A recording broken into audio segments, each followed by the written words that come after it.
دوستو احباب، جیسا کہ آپ جانتے ہیں ورک پلیس پر حادثات کو روکنا ہی سیفٹی کہلاتا ہے۔ حادثات کی روک تھام کیسے کی جائے، خطرات یعنی ہیزرڈز کو کس طرح آئیڈینٹیفائی کیا جائے اور کس طرح ان میں کمی لائی جائے،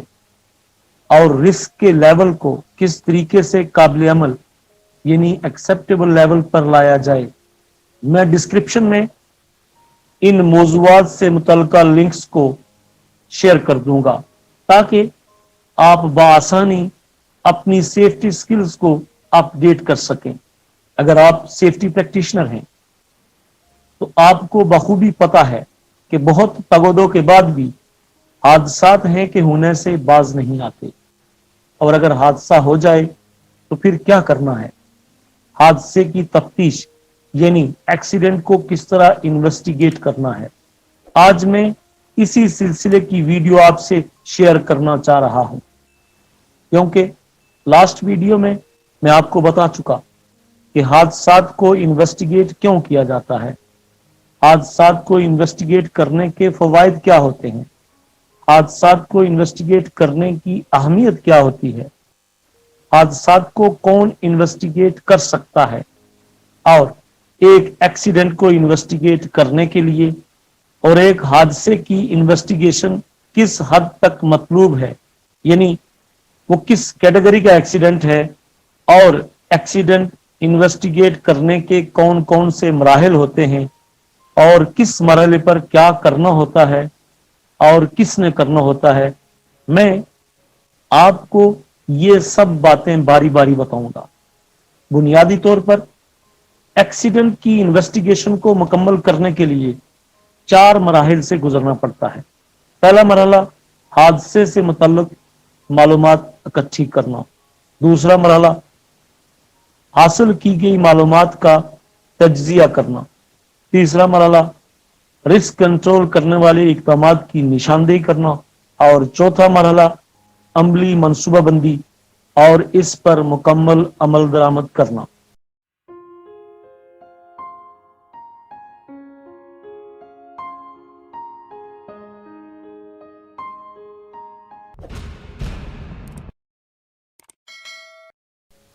دوستو احباب،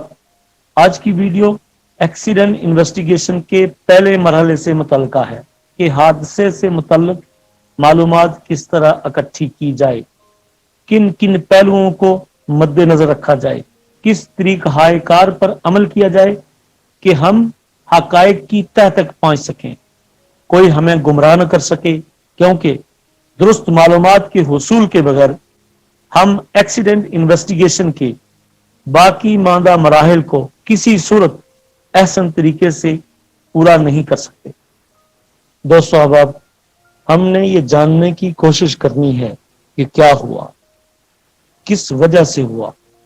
حادثہ ہونے کے فوری بعد، اس سے پہلے کہ ایکسیڈنٹ کے وقوع یعنی سین میں بدلاؤ آ جائے یا اسے جان بوجھ کر تبدیل کر دیا جائے۔ مثال کے طور پر حادثے کی فوری وجوہات یعنی امیڈیٹ کازز کو مٹا دیا جائے، ایکسیڈنٹ والی اشیاء کو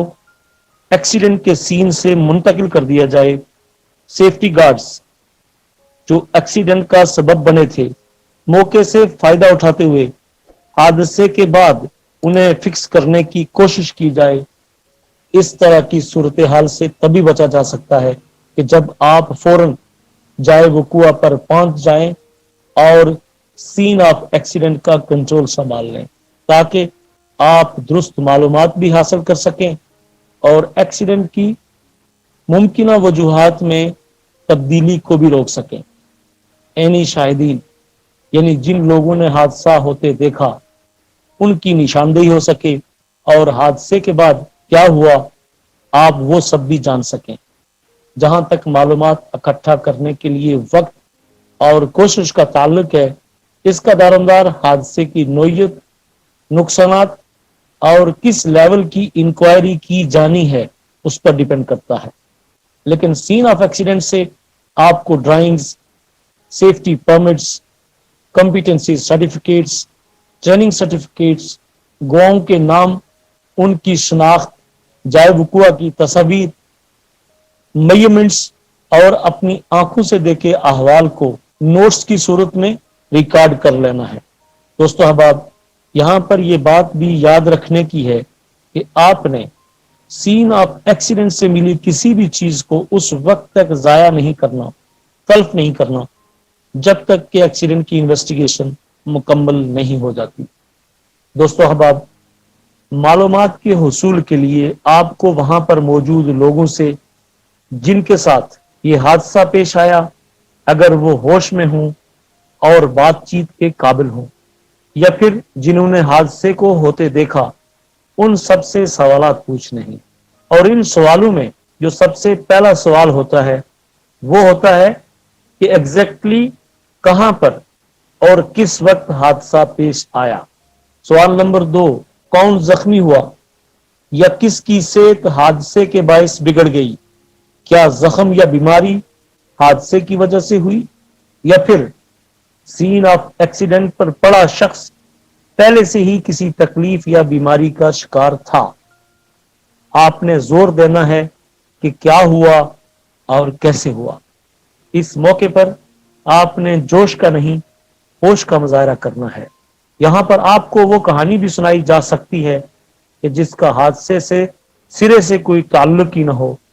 اور آپ سے وہ حقائق چھپائے بھی جا سکتے ہیں کہ حادثہ جن کی وجہ سے پیش آیا ہو۔ آپ نے سب باتوں کو سننا ہے اور نوٹ کرنا ہے، کیونکہ بعد میں یہی باتیں آپ کو مدد دیں گی اصل کہانی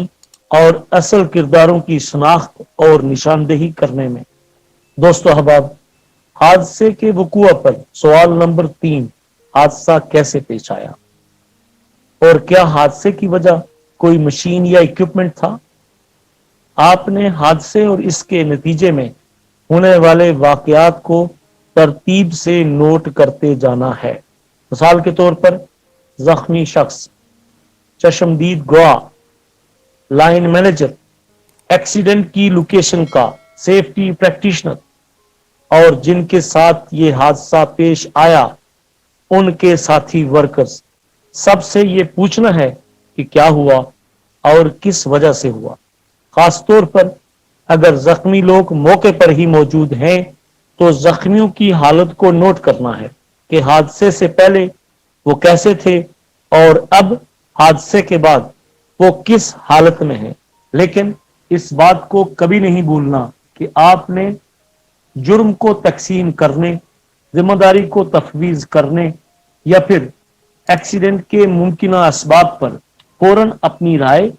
یا فیصلہ صادر کرنے سے گریز کرنا ہے۔ اگر حادثے میں کوئی مشین بھی شامل ہے، کوئی اکوپمنٹ شامل ہے، تو لازماً اس کی نشاندہی اور جانچ پڑتال ضروری ہوگی، اور یہ معلومات آپ کو اس مشین کے پلیٹ نمبر یا ماڈل نمبر کو نوٹ کرنے سے بآسانی مل سکتی ہے۔ آپ نے یہ بھی جاننے کی کوشش کرنی ہے کہ وہ مشین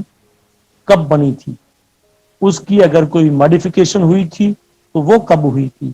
اگر اس مشین کو کوئی حادثہ پیش آ چکا تھا تو اس کی نوعیت کیا تھی، کیا اس مشین کو حادثے کے بعد جب دوبارہ کام پر لایا گیا تو کیا کسی اپرووڈ تھرڈ پارٹی نے اس مشین کو سیف ڈکلیئر کرتے ہوئے انسپیکٹ کر کے اس کا سرٹیفکیٹ جاری کیا تھا، اور کیا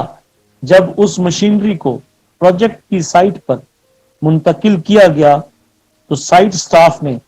استعمال سے پہلے اسے انسپیکٹ کیا تھا اور اسے سیف ڈکلیئر کیا تھا، اور آخر میں این اس وقت یعنی حادثے کے بعد وہ مشین کس کنڈیشن اور کس انداز میں دیکھی گئی ہے۔ آپ نے ان سب سوالات کے جواب حاصل کرنے ہیں، کیونکہ بعد میں آپ کو یہ بنیادی اور ضروری معلومات